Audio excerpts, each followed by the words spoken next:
I want to thank my brother, the Minister of Information, for this great opportunity he has afforded us to come and speak to Nigerians as to how far we have gone in our various ministries.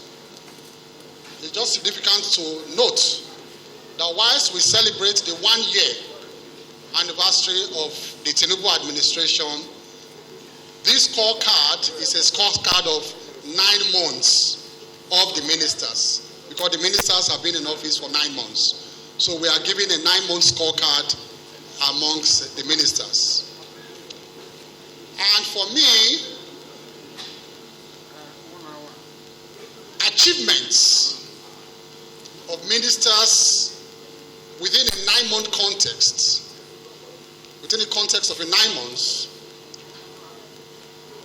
would mean to me that you can point to some tangible achievements within that 9 months that you can hold on to, that you have achieved within the 9 months. It doesn't mean, oh, you have turned around the whole sector, you have solved all the problems you met in the sector. No. But within 9 months, you can point clearly to certain things you have achieved, especially for the infrastructure ministries. You cannot grow infrastructure within 9 months. It's not possible. But you must show a clear direction as to where you are going. So it's in that context I say a 9-month achievement is to point clearly to some tangible things you can hold on to that you have achieved. And of course, achievements within a 9-month context would, for me, be divided into three. One, you can certainly point to certain projects you met uncompleted and then you complete. I've heard people say, oh, why are you mentioning projects of other people? It's an achievement to complete a project. If it's not an achievement, then why criticize people for abandoning projects? Why criticize office holders for not completing projects? So I want to make it clear for those who criticize unnecessarily that you are pointing to other people's projects you met on the ground. It is an achievement to complete a project in itself. Two, you can point on to some very low-hanging fruits of certain policies you have implemented on your own within the 9 months and have yielded results. That is in that context too. And of course, you can also show a clear path of progress and clear direction that you are taking the ministry to. If you show a clear direction, clear progress, then of course you can be said to be achieving something. Now, I will not dwell too much on the theories. I don't like theories. I know these academic foundations as to the mandate of the ministry and all that. Those things are taken for granted.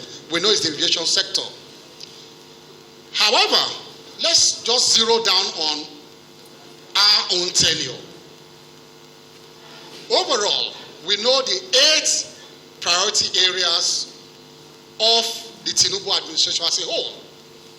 Now, out of these 8 priority areas, what we did in the aviation sector when we came on board 9 months ago was to set 5 focus areas that were extracted from these general 8 priority areas. We identified 5 focus areas that we are going to concentrate on in the aviation sector. Let me just quickly mention those 5 focus areas and then dovetail quickly into our achievements as they relate to these 5 focus areas. 1, because safety is key, we said we would ensure strict compliance with safety regulations and continuous upward movement of Nigeria's rating by the International Civil Aviation Organization. They conduct periodic audits of various countries and their aviation sector, and they score you marks. So my priority, we said, we would comply strictly, ensure the compliance by the relevant agencies of these safety regulations. 2, we said we are going to ensure the growth and sustenance of our local businesses, airline businesses, which has never been a focal area before. But we thought it was nice to set that as a focal area to support the growth and sustenance of our local airline businesses whilst holding them to the highest international standards in the aviation sector. We are going to elaborate on that later and a few things we have done in that respect. 3, we said we are going to improve infrastructure in the aviation industry. The big infrastructure, modern infrastructure, and of course maintaining the existing infrastructure. And of course we said 4, we are going to concentrate on development of human capacity within the industry. The aviation industry is one of the industries sector that attracts the highest number of training because it's very contemporary and because of safety. Various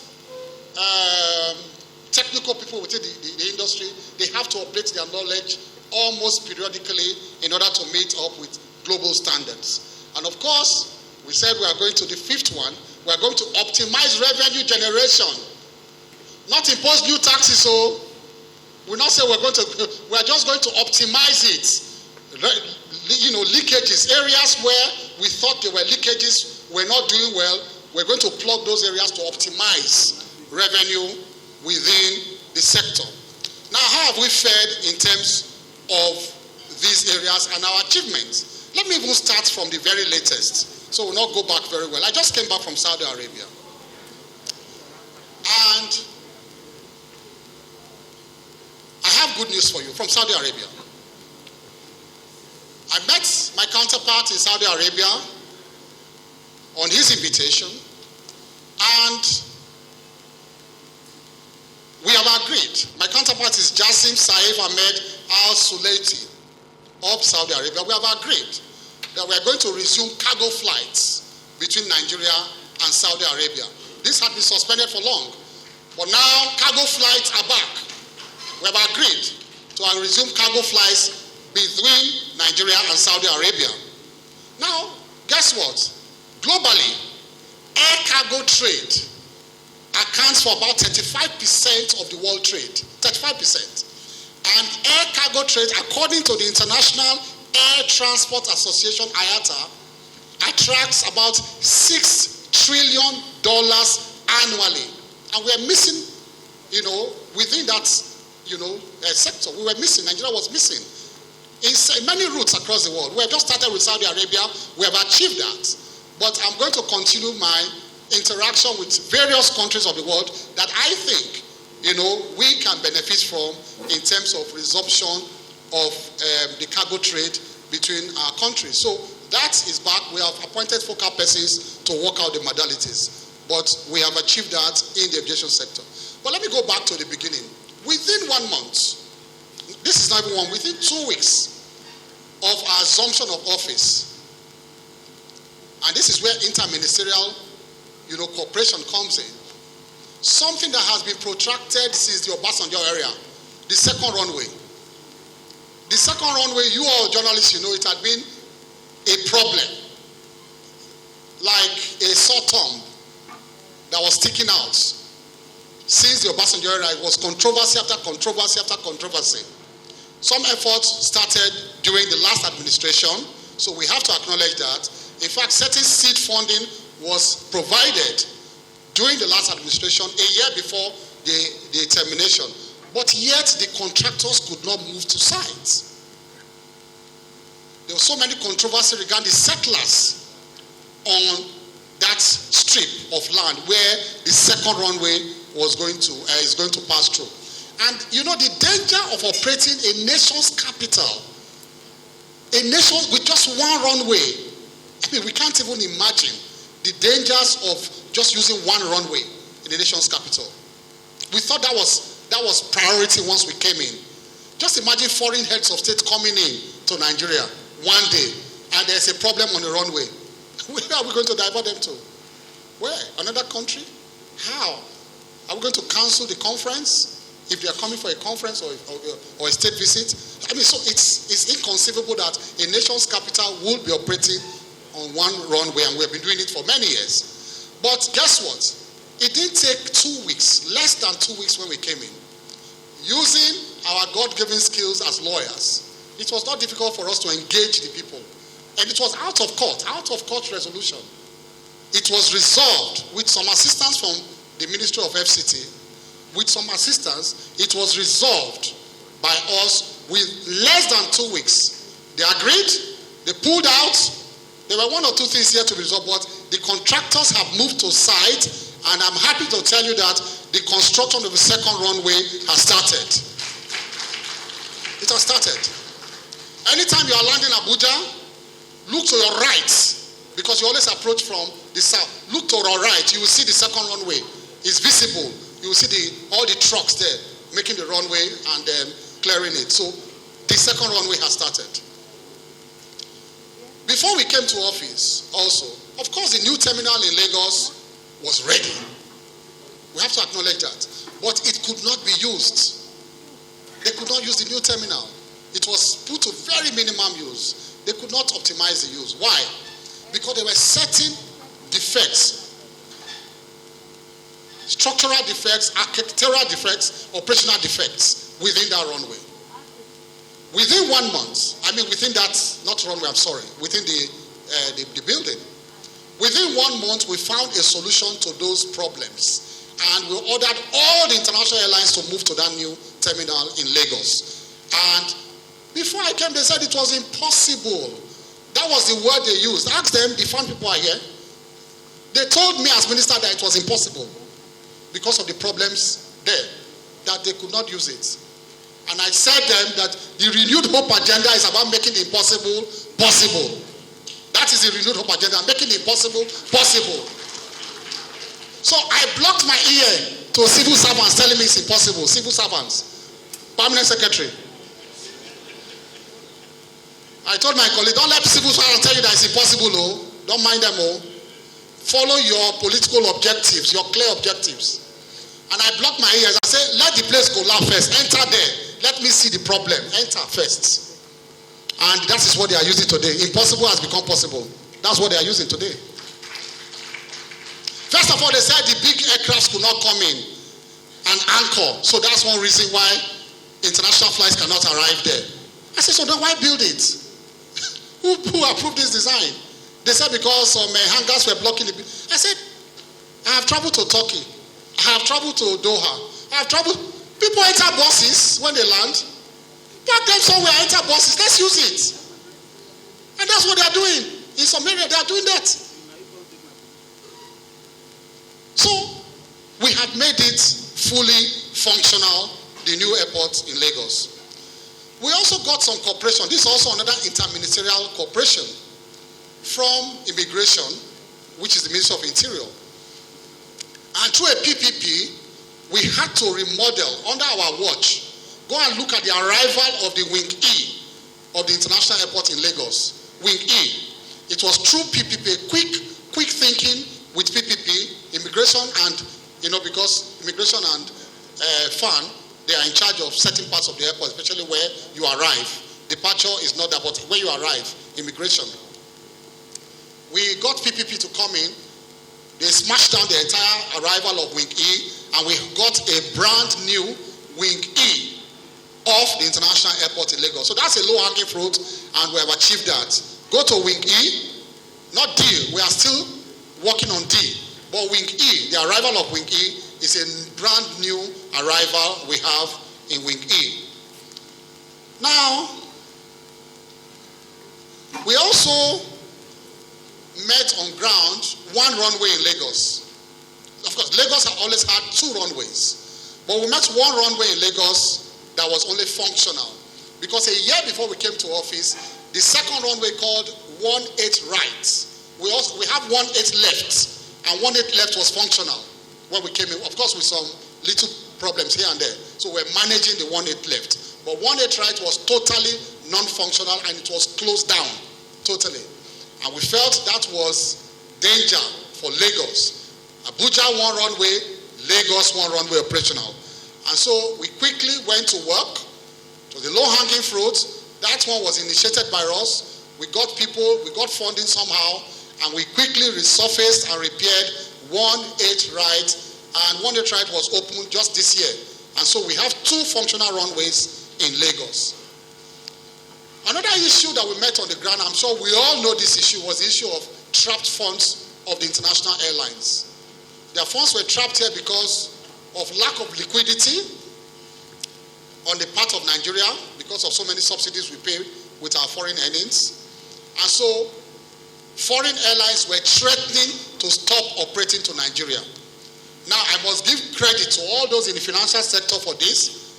We had to work closely with the CBN. We had to work closely with the Minister of Finance. We had to work closely with all of the ministers in the financial sector. And by our persistence and working closely with them, of course, you know, we are happy to announce that we have cleared all the trap funds on the CBN. We have cleared all the trap funds of the foreign airlines.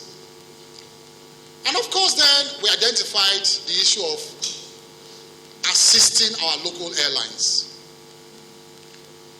One, to take full advantage of our rights, our reciprocal rights under our BASA agreement with various countries. I thought that was a very important focal area we should concentrate on. And so we started the aggressive engagement, active engagement with various authorities across the world. It is still ongoing as I speak with you. We insisted on our reciprocal rights. We pointed out areas in our BASAs. In certain places, we had to use, arm twisting diplomacy. I won't tell you too much about that. We threatened, we did all kinds of things and said, look, these things must happen. Of course, one has yielded efforts, one of them. And of course, the long-standing, monopoly of the UK Nigerian routes. We have at least unlocked that now. First, for one of our local operators, Airpeace. We unlocked that. We broke the long-standing monopoly of that route, and they have granted Airpeace reciprocal rights to operate that route, and immediately we saw the result. We knew it was going to lead to that result. We knew it was key. It was key to giving succor to Nigerians because the monopoly was so bad that they were just fixing prices the way they like. Anyhow, at a point we were paying 17 million for business class return. 17 million naira in equivalent of naira to UK. Economy was going to 4 million already, 4-5 million. But immediately that happened, a price war began. They crashed their prices more than 3 times. And that is to the benefit of Nigeria. But I'll tell you this, we have just started. That is just one. We will not reveal those, that we are still actively engaged in other areas, other routes.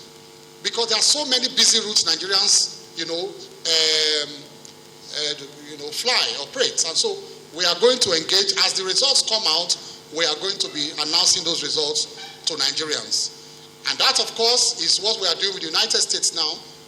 Under our watch, the Open Skies Agreement with the United States has come into operation.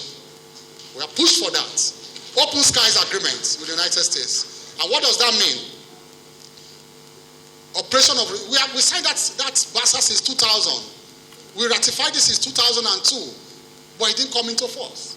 It didn't. We pushed for it. And we thank God it was also celebrated by the US, embassy in their social media that we have both achieved this. And that means unrestricted number of flights and frequencies to the US, deployment of any kind of aircraft on those routes, multiple entry points. And so, gentlemen, talk to your brothers, talk to your local operators. We are ready to push them now. We will still look for ways to make the aircrafts available to them. But we want Nigerian aircraft, not United, not Delta. We want Nigerian aircraft to begin to run the US routes. To Atlanta, to Washington, to New York. That is what we are looking for now. And we are going to make it possible and then crash the US price. Crash the price on that route. We are pushing for that. This credit also goes to Mr. President. This one on the UAE route. We only made it possible because we followed up the foundation Mr. President set for us last year. And so we followed up with aggressive engagement, and we are happy to announce to you. Some people say we should not be happy. Are you happy? Emirates is back. Emirates is back. Some say we should not happy. Let them not enter Emirates. The day you see them entering and going to Dubai, snap that picture. They say they don't want to go to Dubai. One of them was engaging me last week, said he doesn't want to go to Dubai. I said, stay in your house now. How about? What is the quarrel about? Majority of Nigerians, the pressure we faced when we came to office, ask the ministers, what are you doing about Dubai route? What are you doing about Dubai route? Because Nigerians, they know what they have hidden in Dubai.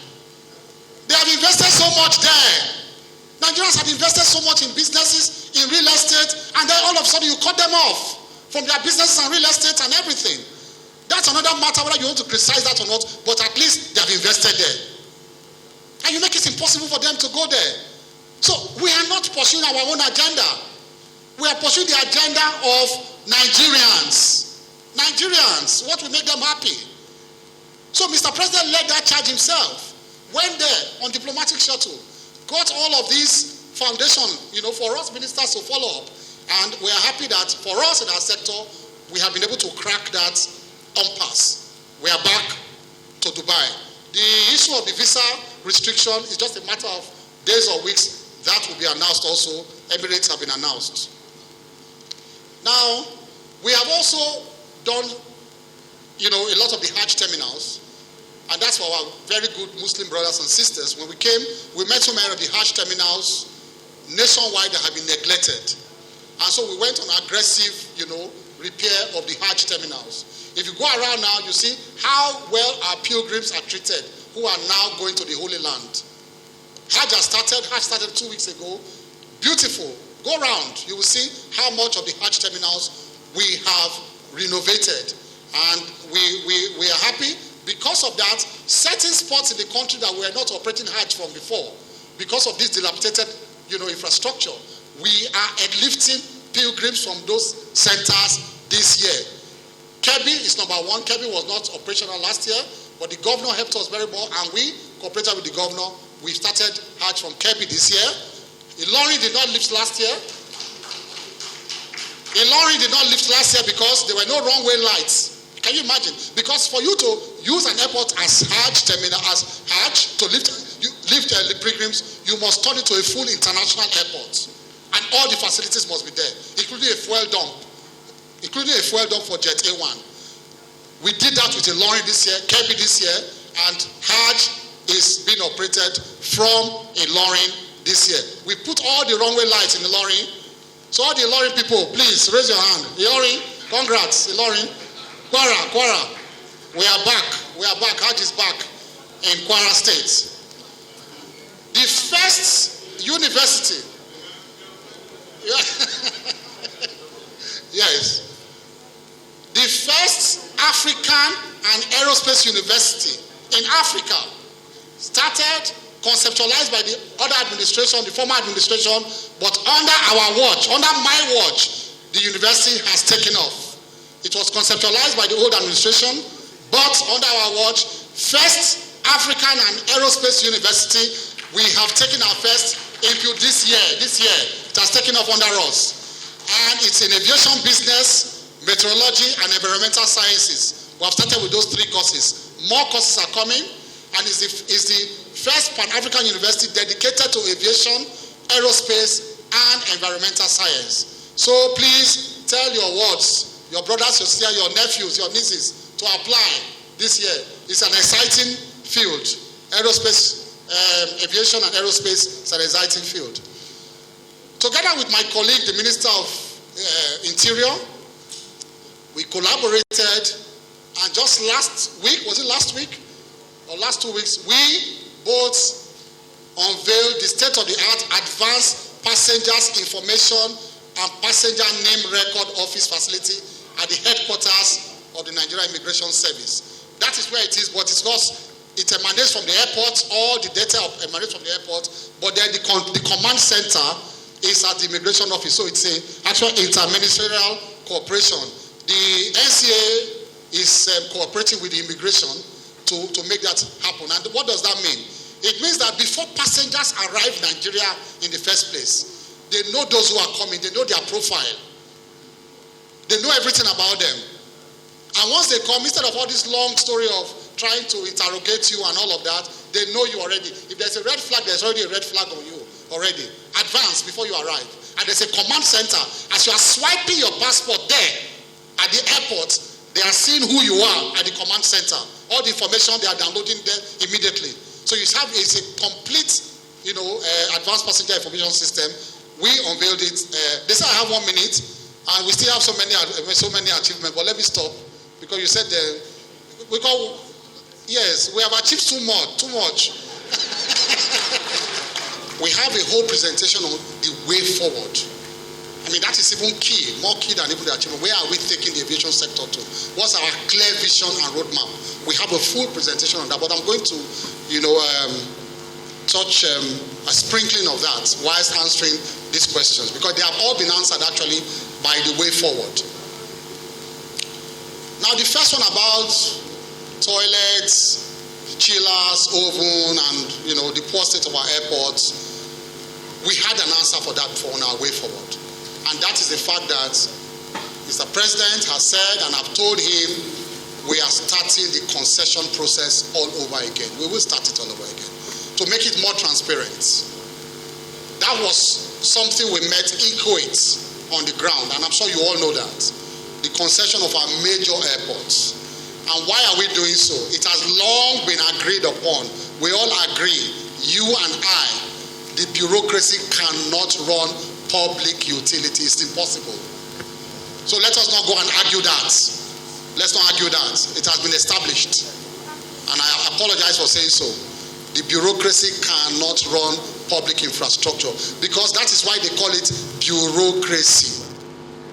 Bureaucracy, permanent secretary, director will sign, take to perfect, and people are sweating at the airport to change one chiller,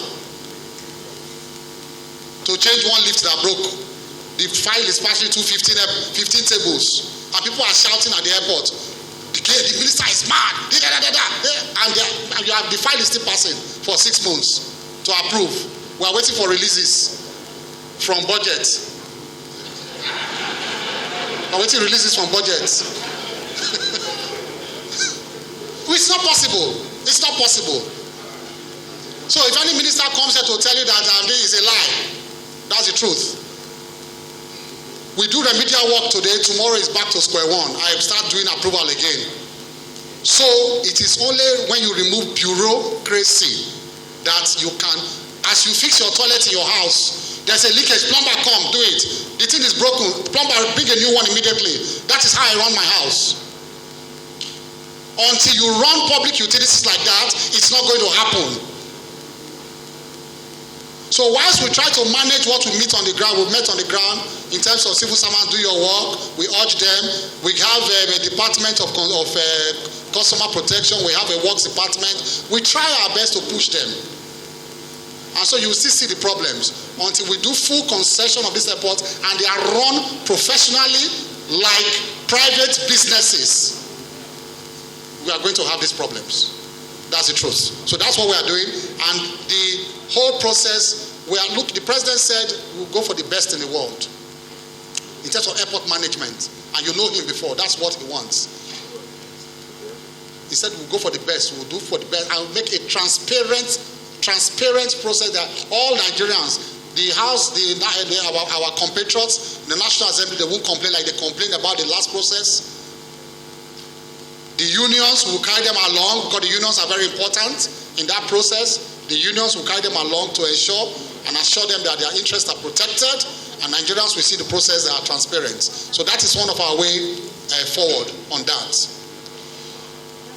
There are not only touts at the airport, there are two types of touts. There are official touts and unofficial touts. That's the truth. That's the truth. There are official touts and unofficial touts. Before you come out and meet those touts outside, there's inside the airport you meet touts too, in uniform. Put deep hand into your bags, ask for money. In many cases, we have seen disgraceful, videos all over social media. What are we doing about that? We've spoken to it's not under us really, it's just our environment. We've spoken to Interior, we've spoken to the National Security Advisor. We are all going to work jointly on that. We are working jointly on that. We may have to present a joint memo very soon, to try and reduce the human contacts at the airports and do what we do, like the United States, like TSA. All of those agencies should be behind the behind some glass door somewhere. It's only when you suspect something, when they're going through TSA, you can pull the person out and take the person to one of those rooms and continue your search. But they cannot all be lining up and embarrassing our country. So as a government, under the leadership of the Vice President, the Ease of Doing Business Council, I am part of that council, Interior is there, I think Customs and all, they are all there. We are addressing that problem. And I think very soon we are going to come with a holistic approach to that problem. For the touts outside, that is fine. We are asking for backup because fine, they don't carry arms. Some of these thugs are armed. They are, wayward people. So we are trying to call for help from normal security agencies because normal fan staff, they are not armed, to see how they can cooperate with us to flush them out of the airport. So we need external help on that. Now, as to the airport as a whole, my sister asked about that. The Electropolis is part of our way forward. Going forward, we are advertising. I think Permanent Secretary, I don't know whether the advert has come out on the master plan, but I think I approved the advertisement 2 weeks ago. We are calling for the best international design consultants. It is in the budget, the money is in the budget. We put it there. The National Assembly agreed with us. The President agreed with us that we need to develop a new master plan for all the airports. We're starting from the 5 international airports. So we have a clear roadmap on that. And we're advertising for that. We are starting the design of the Electropolis of the 5 international airports. We're advertising for that. We're calling for entries. We're going to choose the best to do that. So that's our clear path on that. Now, with the issue of Egypt Air and the ill treatment of passengers, whilst we address that, I think the solution will be to look internally. And that is intertwined with what we said about what we are doing about empowering our local operators so that we can be more in control of the type of aircraft, even though we are talking to them, but the type of aircraft we generate from here and Nigerians enjoy. So, what are we doing about that? We said, I said this in several interviews before. Our focal area is to ensure that our local operators get access to aircraft, leased aircraft on good conditions. It is the key to unlocking it. I keep saying it. I'm very clear in my communication, all the time. But it is the key. Empower them, make sure that they can get aircrafts the same way Emirates gets, the same way British Airways gets. All of these people, it's not magic. They don't own those aircrafts. Let's not be talking about poor economy. The banks here cannot finance. No bank finances aircraft like that 100% all over the world. It's not possible. It is the manufacturers and the leasing companies that do that. They give you run them. Most of these aircrafts you see, owned by aircraft companies, they have gone to 50 countries. They will operate for 1 year, you cannot pay, or they will take it, they repaint it, they give it to Ethiopia, you cannot do, they repaint it, they give it to Qatar. That's what happens, oh. That's what happens, oh. I'm just telling you. So our people should have access. Why are we not having access? We are in the black book of the international leasing companies. Simple. They put Nigeria on black book. Don't give them. They tell everybody don't give them aircraft on dry lease. The only thing you get is wet lease. Wet lease is ACMI or damp lease. What will happen? Don't put the aircraft in their total control. Wet lease is that the person giving you will be partly in control of the aircraft. You can just. That's why you see some of the local. You see white men flying your local aircraft. If you enter the aircraft, you see white people or foreign people as your hostess. As your crew, those are wet lease. They are in control. Once you don't pay,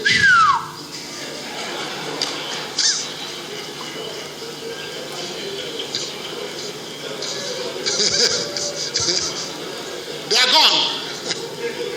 They are gone once you don't pay. So they don't give you dry lease. And it is 3 times more expensive. Why do we say dry lease? It's 3 times more expensive than dry lease.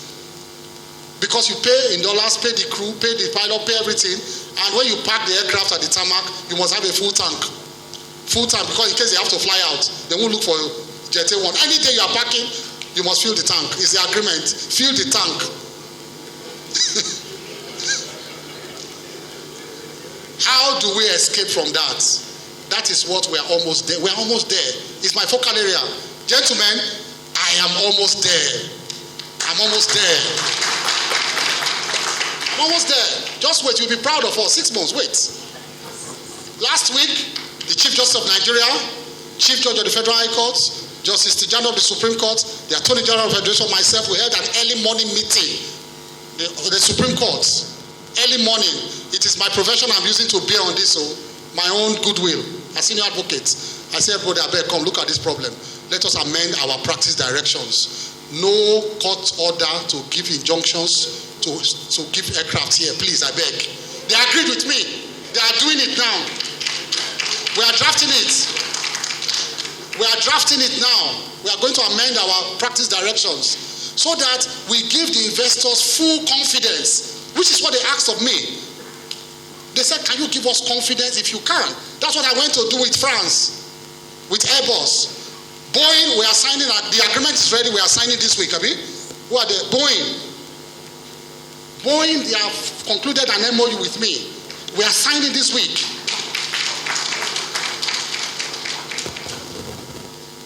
That once you can assure us, give us this practice direction, we can see it, and your judicial institutions support it. Don't detain our aircraft with court injunctions again. Please, once you do that, we will give you aircrafts. Dry lease, take, and give guarantee as government. I told them I will give guarantee. Nobody will stop your aircraft. It happened 3 weeks ago, 4 weeks ago. The person is my friend though. He took ACM, my wet lease, and wanted to do legal jargon to detain it. I told the head of it, I said, let them take their aircraft. Take it. I don't want any bad name here.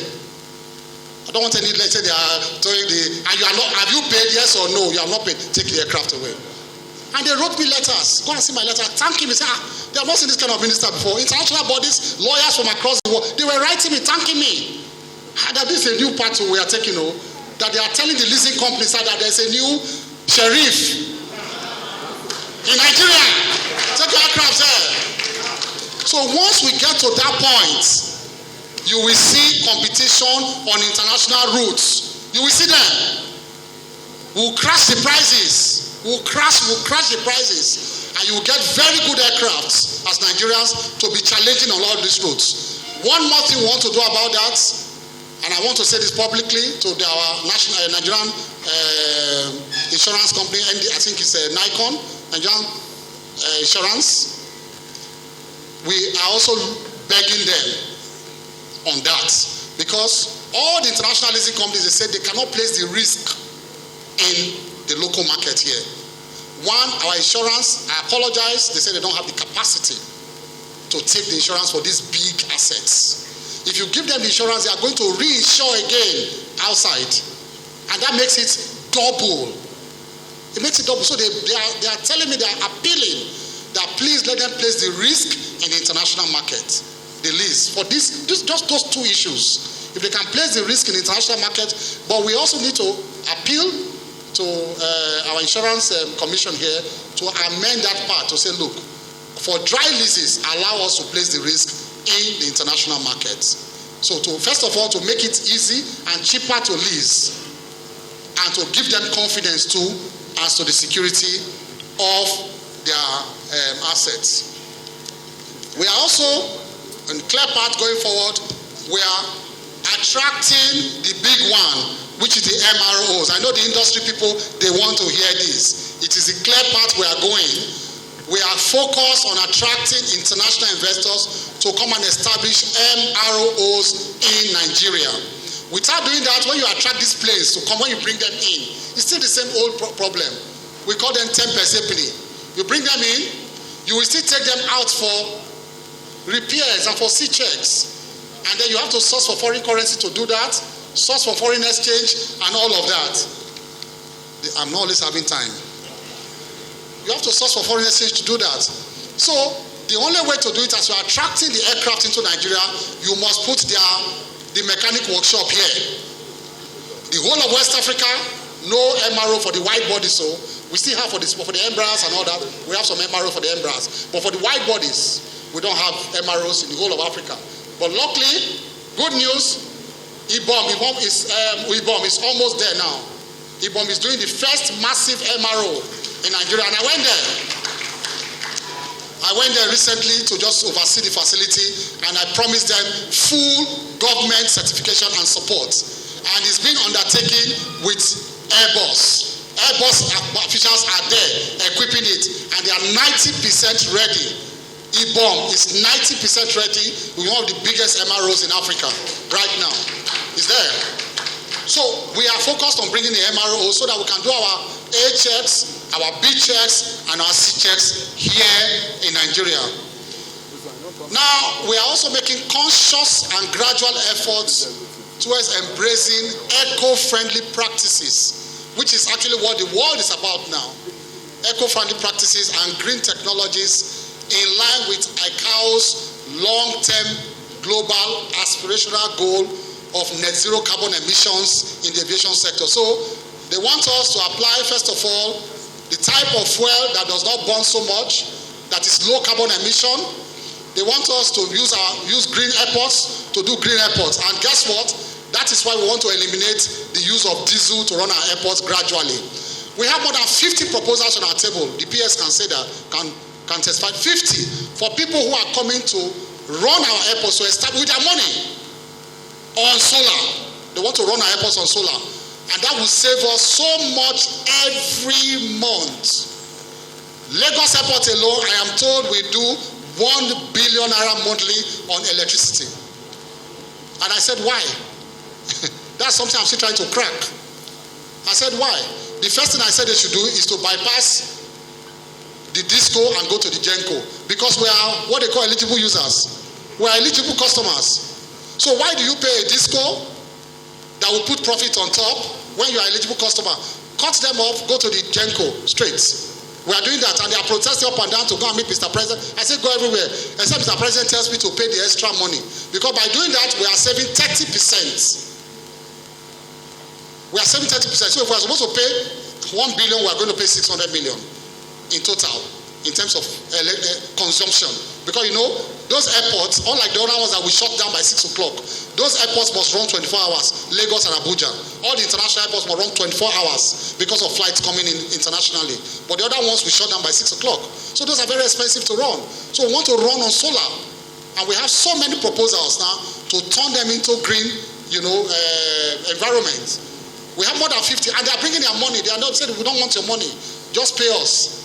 Part of that money you are using to pay for electricity every month, 1 billion. If you pay it small every month, you eliminate, you pay us, which is very economical. So we are transiting to that right now. There are other issues, little issues at infrastructural development, but this is our clear path forward, and this is where we are taking the aviation industry to. It remains suspended.